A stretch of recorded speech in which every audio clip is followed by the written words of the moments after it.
So I'll cut right to the chase here, guys. Back in March, COVID-19 hit us like a wildfire, the entire globe. Everybody was affected and everybody was forced inside their homes, isolating from their loved ones, from their friends, with really nothing to do but just stay inside.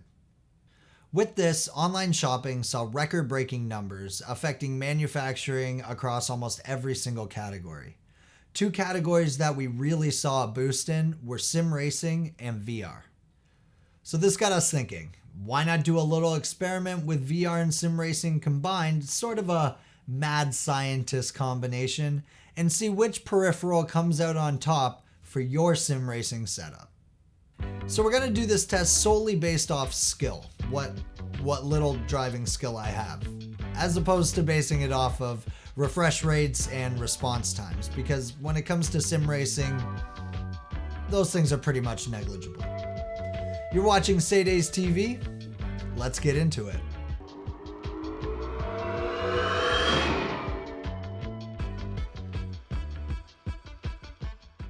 So today on another episode of SADES TV, we've got a few cool toys for you guys to play with, as you can probably tell.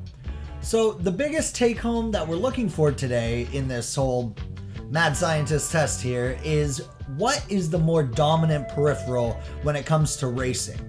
Is it more competitive, getting that edge there, to use a VR headset or just a really, really intense monitor?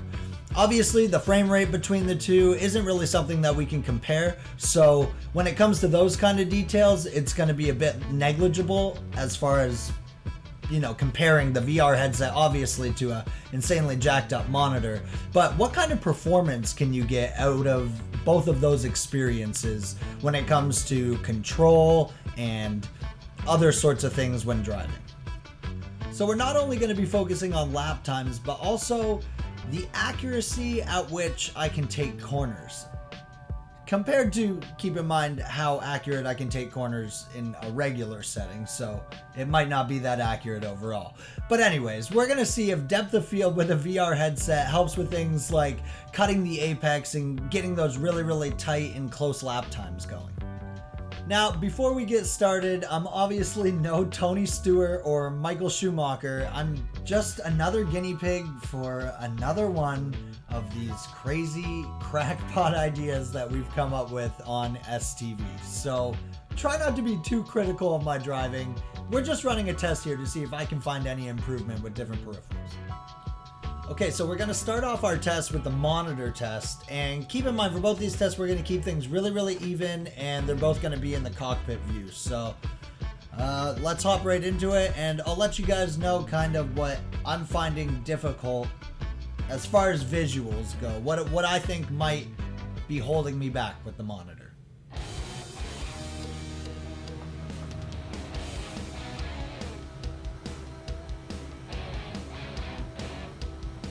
Just a smaller field of view as well. Like, I really feel like those are two huge places where the VR is going to make a difference.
feel like I'm cutting these corners a little too tight right now. I'm slowing myself down.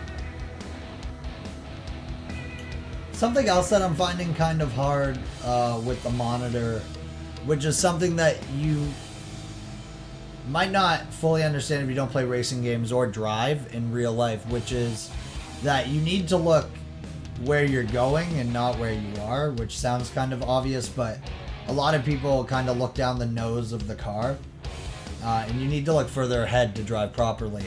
And I find that kind of hard with the monitor.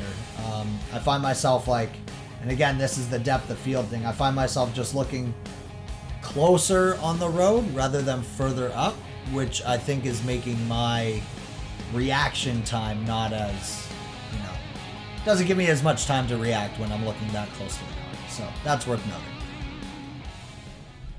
Okay, so as you can see, I have a VR headset on. You can probably guess what's going to happen next. We're going to test the VR and see how much this peripheral gives me a competitive edge and improves my driving. So let's hop right into that. Oh no!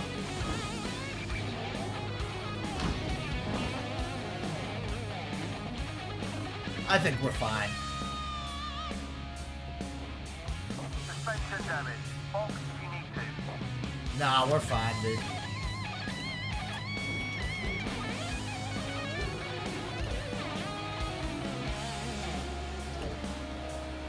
Yeah, it's fine. I think you need to hit. I'm gonna take a quick pit stop here. Don't. Okay. They got it. You got it, boys. Yeah, hey.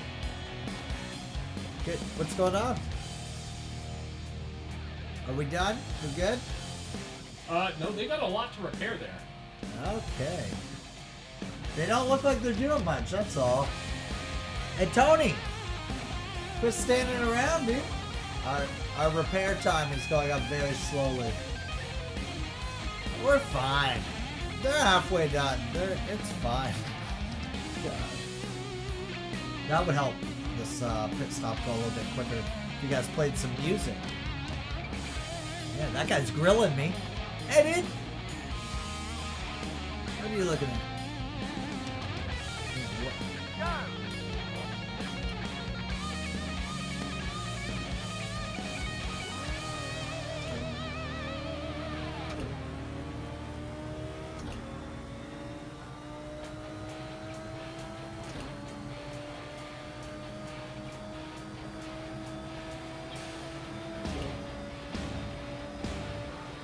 We got it though, it doesn't matter.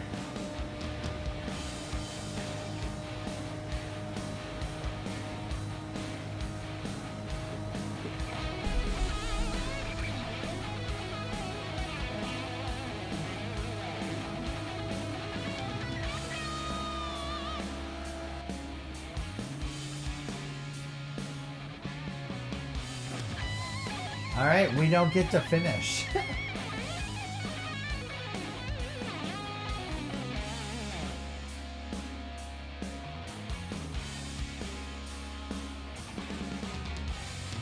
So we just did the test on Project Cars 2, but I'm not satisfied. So let's hop on to Dirt Rally 2.0 and get some air.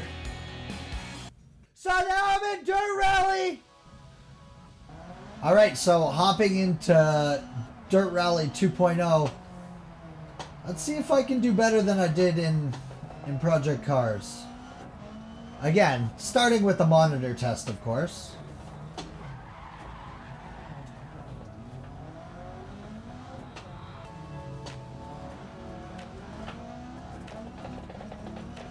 I'm chasing myself right now from when I was getting used to the game.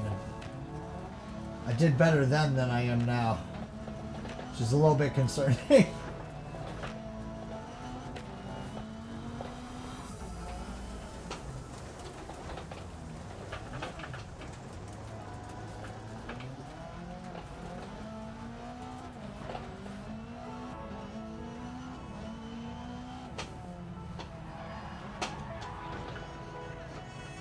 Oh no.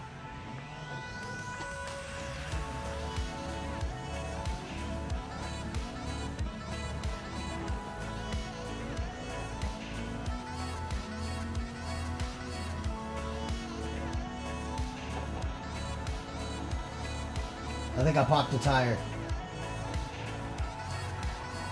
I definitely popped a tire. Restart is the way to go.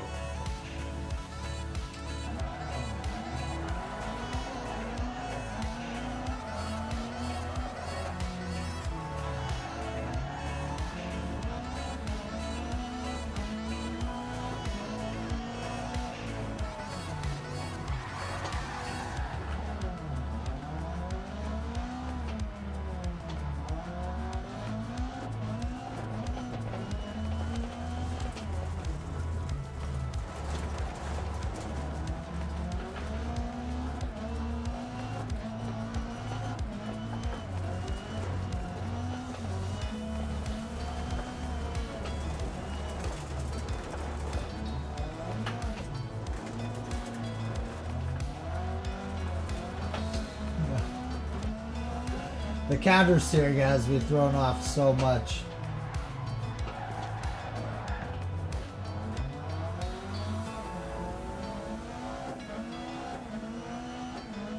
So again, just a small field of view is what I'm picking up on. Making it a little bit harder to look ahead on the road, on the track.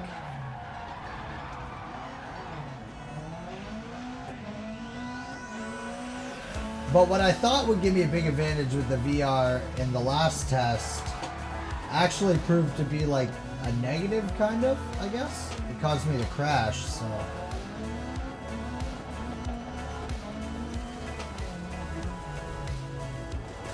It's interesting that what feels like is setting me back in the moment didn't work out that way on the test.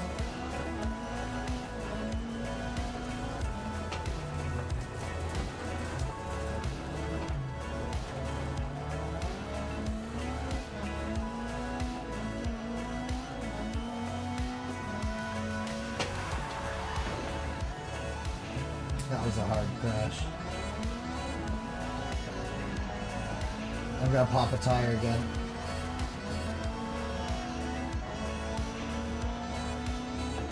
There it goes.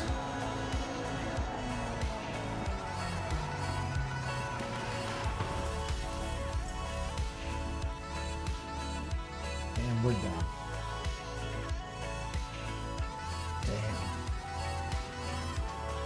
Fastest lap, 109.104. Alright, well, let's try to beat it.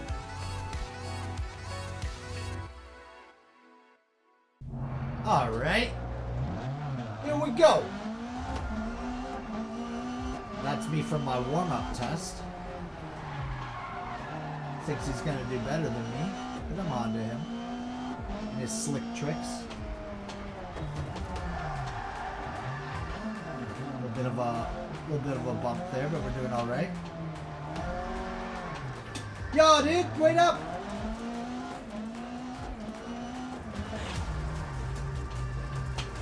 No need to flex me. We get it, you drive.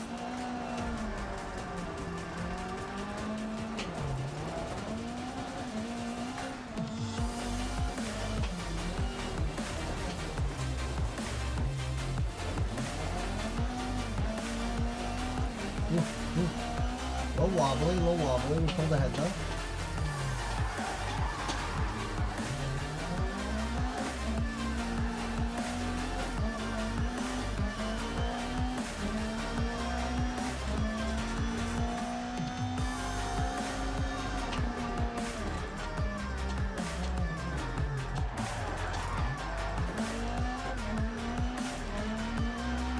This is going smooth now. Don't want to jinx anything, but...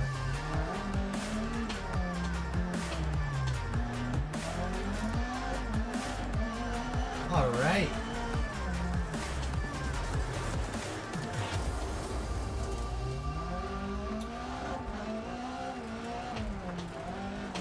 I don't even see stupid me behind me. Idiot. Eat my dust. Literally. There's a lot of dust back there.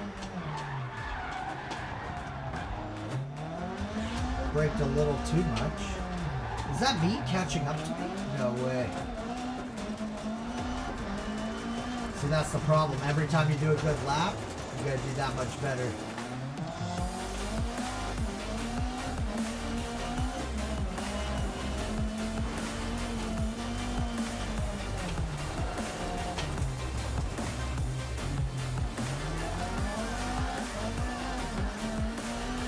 And that last lap I did was really solid.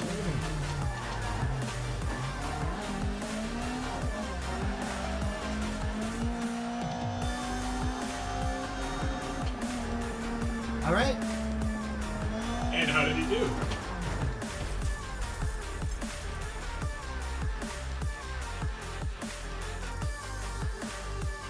Well, my personal best here is looking at a 109.104. That's pretty good. Okay, so we're all done that test. I had a pretty good time. That was one of my first experiences with simulated racing, let alone VR simulated racing. So that was really, really cool to hop in. And I think my conclusion is that if you want to feel like you're in a car, if you really want that intense immersion, then get yourself a VR headset, because you can't beat that. It felt like I was racing, and I guess immersion, that's the best word. I just felt fully immersed into the game. But if you want to win races, just get yourself a monitor. So depending on what you're trying to do in the game is really gonna depend on what peripheral you choose. It's all gonna come down to personal choice in the end, unfortunately. I wish I could give you more of a definitive answer as to which peripheral you should choose, but really it's gonna come down to what you're looking for. If you're gonna sweat hard and just try to get as many high-placed races as you can and win as many races as you can, then yeah, like I said, get that monitor. It's gonna give you the competitive edge without the distractions that VR brings, and I think you'll really get to zone in on your patterns and muscle memory and that kind of thing while you're gaming. If you're a gamer, you know what I'm talking about. But if you just want to hop in and feel like you're a racer, feel like you're actually driving the car, then yeah, VR is going to be the choice. There are some setbacks with both options. Obviously, you lose that immersion with the monitor, and with VR, cost and space are two things to definitely consider. But if you have the room and you have the budget, then honestly, the choice is yours. Go for it and choose which one you think will be a better choice for you, based on the test that we did here today. All right, so that's it for that test. Let's hop into some news. We've been talking a lot about Flight Simulator lately, as has a lot of people. It's been very well received due to its stunning visuals and real-world, real-time events, which I personally think were the icing on the cake. Things like storms happening over your town that you can actually go and fly through while they're happening. That's just incredible. Now, this does come with a pretty heavy taxation on your PC, so you're gonna need a hefty build to get this thing going at a decent frame rate. But let's remember for a second, 30 to 40 FPS is actually quite respectable for a flight simulator. Think about X-Plane or FSX. When you first started playing those and booted those up, you needed quite a beast of a rig just to get 15 frames per second, so I think our 30 to 40 on Flight Simulator is okay. And while I can't see this giving us a huge FPS gain or anything like that, slow down, I don't think that's where we're headed. It will fix a lot of bugs and issues that people have been having. Hopefully, you know, things like freezing at the loading menu, and all of those are more than welcomed. And finally, Jensing is going to his home kitchen again to feed us all with the latest announcement of the 3080 3090. You know, the newest RTX cards. Now, we're not going to talk rumors or anything. We're just going to sit here in absolute, eager, sweaty-handed excitement while we await this announcement. But on Tuesday, we're actually going to watch the video live when it drops. So if you guys want to come join us for that, we're going to be doing a little live presentation watch along thing. So feel free to pull up a chair and get excited with us on Tuesday again when the video drops. So that's everything for SADES TV. We hope you guys enjoyed the content as always, and I'm excited to hop back in and see you guys again next week for another episode.